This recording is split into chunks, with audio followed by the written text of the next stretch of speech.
the New York Knicks. We are the New York Knicks. Say go New York, go New York, go. Go New York, go New York, go. Say go New York, go New York, go. Go New York, go New York, go. What's up, YouTube? Welcome back to the Knicks Cave. I'm Jan, the Knicks fan, your host, and let's get right into it. But before we get into it, I want you to do me one small favor. I want you to hit that like button. I definitely want you to subscribe, leave a comment. You want to know when the next video going to drop, hit the notification bell. We're going to start this video off with TYRESE respond to Wally SZCZERBIAK. I don't know if many of you heard what Wally said about him, but I got a clip from Wally, and then I got a clip of Tyrese Haliburton response. Let's start with that clip from Wally SZCZERBIAK talking to Haliburton after the Knicks got finished beating Indiana that night. Let's keep that in perspective. It was all after the game. Emotion was running high, but still, what Wally said, I don't think it was called for. Let's go right to that clip. Chance down 3 for the wannabe All-Star. Let me keep it that way. He's in his second year. He's a very good player. He's not going to make the All-Star team. A guy like Julius Randle or Jalen Brunson will make it over Tyrese Haliburton. Tonight we saw why. Oh, it's his third year? Third year, yeah. Yes, you're right. Okay. Now, I don't know about, did he say Emmanuel quickly? But I don't know if R.J. Barrett would make it over Haliburton the way R.J. Barrett is hot and cold, but the way R.J. Barrett been playing lately, he just might have a point. But come on, you don't find that disrespectful? He don't even know this kid. He probably only watched him a few times or, whatever the case may be. But for him to come out and say something like that, I find that to be very disrespectful. And like I said, I know it was in the heat of the moment or whatever the case may be, but think about it. How would you like to say some type of bull crap like that on not national TV, but on TV? You know what I'm saying? Like, this kid works hard. Honestly, I wanted the New York Knicks to draft this dude. I think if we'd have drafted this kid, he would be have a better opinion of Tyrese Haliburton, because Tyrese Haliburton is a damn good player. Everybody was shocked when Sacramento traded him. I don't understand. And the Knicks was trying to get a piece of that. So for Wally SZCZERBIAK to come out and say some bull crap like that, it's just disrespectful. Now let's hear what my man Tyrese Haliburton had to say in response. He had an interview with Taylor Brook. It was a brief, it's a clip. Like I said, I'm not going to show the video because I don't want to get any strikes. But let's listen to the audio clip real quick. What did you do to Wally SZCZERBIAK? I have no clue. I know the name Wally SZCZERBIAK. I couldn't tell you where he played. I couldn't tell you what he did as a basketball player. I don't know. He had a lot to say about me. I was really questioning, first, who is this? And why is he talking about me like this? Yeah, so to set the stage, he called you a wannabe all-star? I don't know if I've ever came out and said, I want to be an all-star this year. Please vote for me. I don't think I've done that. Yeah, I don't know. I think he was just excited about a Knicks win, and that got him going. But he's just doing whatever he can to get attention, and that's just the media these days. First, I want to say this. Everybody want to be an all-star, especially if you got the talent. Now, done with some shots, because first he said he don't know who Wally SZCZERBIAK is. I'm pretty sure he know who Wally is. Second, he said he don't know what team he played for. I'm pretty sure he know what teams Wally played for. He's a student of basketball. He got into the league. He know who Wally SZCZERBIAK is. And last but not least, he said he don't know what he done in this league. And what he mean by that, he's like, what have you really done in this league? He was a good three-point shooter. He was always a compliment on a team, never the go-to guy. So, what have you done on this team? I'm just going to say it was really disrespectful for Wally to come out and say the things that he said about Tyrese Haliburton. But like I said, if we would have drafted him, it would have been a different story. It would have been different words coming out of his mouth. And I know because he's with the organization, that would have been the main factor. But still, it was very disrespectful for what he said about my man. All right, let's get into part 2 of this story, of this video. And y'all seen the thumbnail, so let's get right over to it. All right, what do y'all think? First, I'm gonna read y'all the article, and then I'm gonna give y'all my opine, and then I'm gonna hit to the last. The last part of this video is crazy. It's just crazy. In my book, it's crazy. All right. The NBA stripped the Knicks of their second-round draft pick in 2025 for entering in free agency discussions with Jalen Brunson this past summer before the permitted date. The league announced this Wednesday. The league made the ruling following an investigation into the team's signing of the 26-year-old who had become a free agent following his fourth season with the Dallas Mavericks. Bronson officially signed a 4-year, $104 million contract with the Knicks, including a $24.9 million player option in 2025-26, according to Spotrac. With New York on the July 12th, the NBA reportedly opened a probe into the signing on August 1st. It's unclear what exactly sparked the league investigation, but several circumstances could have alerted suspicion within the head office. When I first heard about this investigation, first thought came to mind, and y'all hit me in the comment section, and y'all tell me if y'all didn't think the same thing. I said Mark Cuban. I said Mark Cuban went behind doors and started, because like you said, he wanted him back, but they wasn't willing to pay Brunson the amount of money the New York Knicks was about to pay him. And I don't blame him. But the tampering, we're going to get into the tampering right now, all right? It was also reported that Brunson canceled previously planned meetings with the Mavericks and Miami Heat before the free agency window opened and was set on signing in New York once permitted. His agent confirmed a verbal agreement with the Knicks on June 30th, the first night of free agency. The NBA, however, did not punish the Knicks for any possible conversation between Brunson and his father, a source told The Athletic. Fred Katz, the league decision reportedly only regarded the team's early contact with the guard. Now, like I said earlier, when the Knicks signed his father, Rick Bronson, that was a sure tell that Rick Bronson was coming to the New York Knicks. Is that tampering? Because I guess it could, if you look at it from the NBA perspective, that is tampering, because why would you hire his father 1 month before the free agency? Unless you want an inside track, or y'all worked out a deal, my father need a job. Whatever the case may be, it's very suspicious. Let me know what y'all think in the comment section. Let's get further into this article. The Knicks won't possess their own second-round pick until 2025 at the earliest. The Minnesota Timberwolves are slated to receive New York's second rounder this year, while the 2024 selection is set to go to the Charlotte Hornets. The Knicks could have multiple incoming second-round picks from other teams in 2024, but the league preferred to remove one of their original selections as a punishment, a source told Katz. All right. That's another thing when I first heard the article, because a lot of people said this was a slap on the wrist for the New York Knicks.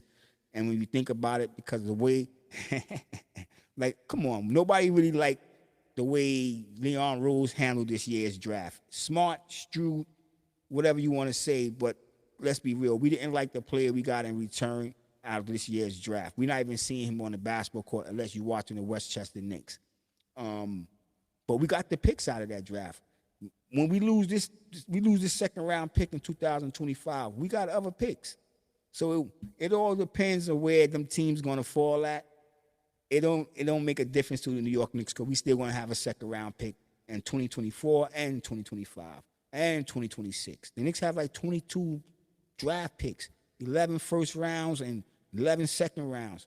So it is a slap on the wrist. Tell me what y'all think in the comment section. All right. Now, last but not least, let's get to this part. This is crazy. I'm going to be honest. This is really crazy. James Dolan is crazy. James Dolan is using cameras to keep his what's the word on the street? His opposition, the op out of his venues. Let's just hit the let's hit the article, and then we come back, and once again you'll get my opinion. MSG uses facial recognition to kick out attorneys whose firms in litigation with Dolan's company.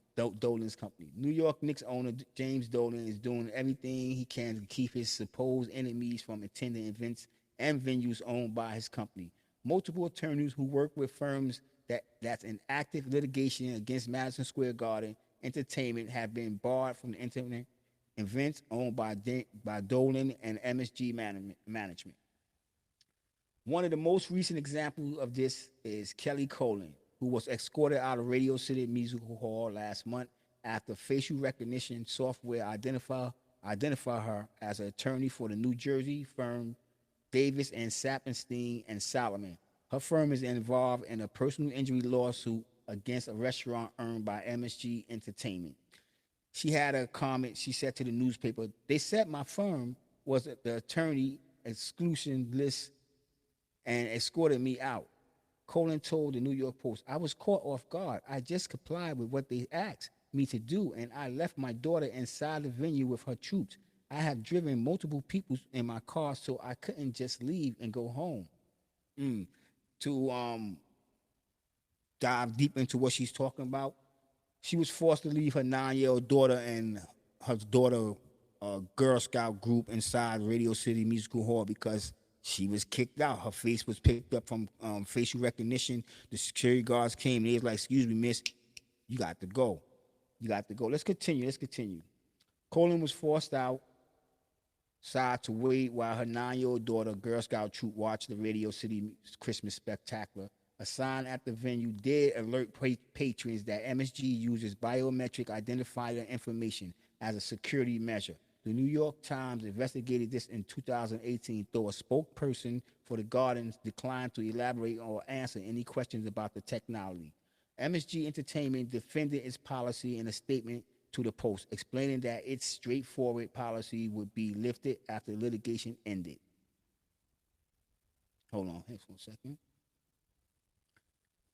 They wrote, the statement read, "We cannot ignore the fact that litigation creates an inherent adversarial environment," MSG said in a statement. All impact attorneys were notified of policy, including Davis, Saperstein, and Solomon, which was notified twice. In this particular situation, only the one attorney who chose to attend despite being notified in advance that she would be denied entry was not permitted to enter, and the rest of her group, including the Girl Scouts, were all able to attend and enjoy the show. Now, that's another part I want to talk about, too. She was notified, and she knew exactly what was going on. So I'm not going to call her a Karen, you know what I'm saying? I don't really like that term. But she was notified not to come, and you wouldn't be let into any, like, no matter any place that you went where MSG Entertainment, James Dolan owned, camera recognition was installed, you would not be allowed into this on the premises. So why would you go get tickets for a show and take your daughter and her group, her Girl Scout group, to a show you know you was not permitted to attend? I don't know, that right there, like, I want to say James Dolan is crazy. He is crazy, but then I can't say he's crazy because he needs this facial recognition for security as well. We know what type of world we live in ever since 9/11 happened. So we know people have took steps to beef up security. So what I have a problem with is him using against lawyers or people who he don't like, because we're going to get further into this article because he has banned others. There was another lawyer named Nicole Lindy, a Manhattan-based personal injury firm, sued Dolan on December 17 after she was asked to leave Mariah Carey Merry Christmas to All show at Madison Square Garden. Her firm, Burns and Harris, represented a client who sued the venue after the client claimed she suffered an injury while walking on a staircase in the venue. The firm reportedly received a letter a month prior to that banning them from attending events at MSG, Radio City Music Hall, the Beacon Theater, and the Hulu Theater at MSG. Now, like I said, all these people has been notified about them not being able to come to places with James Dolan owned, and yet they attended. So I don't really know, like, I don't know what to say, but it's just crazy. But I just think, like, y'all heard me in other videos. I strongly defend James Dolan on many things, but James Dolan, he just be doing too much. I'm gonna end this. I'm not gonna the whole article, but I'm gonna end this article with this, and just give you, if you don't know who James Dolan is, this just give you a part of an idea of who he is. The Dolan's other enemies. Dolan enemy list insists Dolan's other enemies. Dolan's enemy list isn't reserved for just lawyers. Knicks legend Charles Oakley was forcibly removed from the MSG in 2017 after an alleged altercation with security. Criminal charges against Oakley was eventually dropped in 2018, but Oakley and Dolan have been at odds ever since. A lot of people have found that disrespectful for Oakley to be treated the way he was treated. I cannot defend Dolan and when it comes to that situation. And it's not because Charles Oakley is black. I'm not playing no race card here. There's no race card here. It's because Charles Oakley is a former New York Knicks player, a player that basically built the New York Knicks in the 90s. You know what I'm saying? I know he came from Chicago Bulls on a trade for Bill Cartwright, whatever the case may be. That always bugs me. That's how much I hate Chicago. That I love Oakley, but it always, I'm a Knicks fan too. So any team that got him away from the championship, that just gets on my nerve. But Oakley was a staple of the New York Knicks. And for him to get treated like that by James Dolan, it kind of turned me off. But I'm still going to defend it, man. When it comes to the right of my property, nobody can't tell me what to do. And that's why you hear me say the things about James Dolan, because everybody forget, he owns that team. Even in his stockholders, where he's the majority owner, he's the owner of that team. And just like you own your home, nobody can't come in your house and tell you what to do with your bull crap. I told you I don't like to curse, and I apologize for letting one slip earlier. All right. Now, let's not forget about Charles Oakley, but let's not forget about my man Spike Lee. We grew up in the same neighborhood, ran into him a few times, showed me love a couple of times on the street after me and him had a run-in. Not a run-in, but we bumped into each other in a pharmacy, and we had a conversation, and autographed a card. My cousin was going off to college, and I was getting her a card and some things just to celebrate. And I ran into Spike Lee, and we was talking. And I told him, he's like, "Let me autograph that for you." And ever since that day, no matter whatever he seen me, because like I said, we grew up in the same neighborhood, and he still lived in the neighborhood on Lafayette Avenue. He would beep his horn or shout me out, and I would turn around and they'd be like, "Oh, that's Spike Lee." And they'd be like, "How you know him?" I know I go off in my little stories, but that's who I am. But yeah, renowned director, producer, screenwriter, and actor Spike Lee was caught in Dolan's crosshair in 2020 after he said he was harassed by Dolan for using the wrong entrance at MSG. Lee later said he wouldn't attend any more Knicks home games before he returned to the Garden in 2021. Now, as I said, as close as me and Spike Lee was, and not really close, it's still casual acquaintance. And how much I like his movie, how much I like him as a person, it's still Dolan's place. So if Dolan said you can't use this entrance, then Spike, you can't use the entrance. And I know a lot of y'all gonna hit me in the comment section, but y'all have to be real. It's his property. It's his property. All right, with that being said, I want everybody to stay healthy, stay safe, God bless, and peace.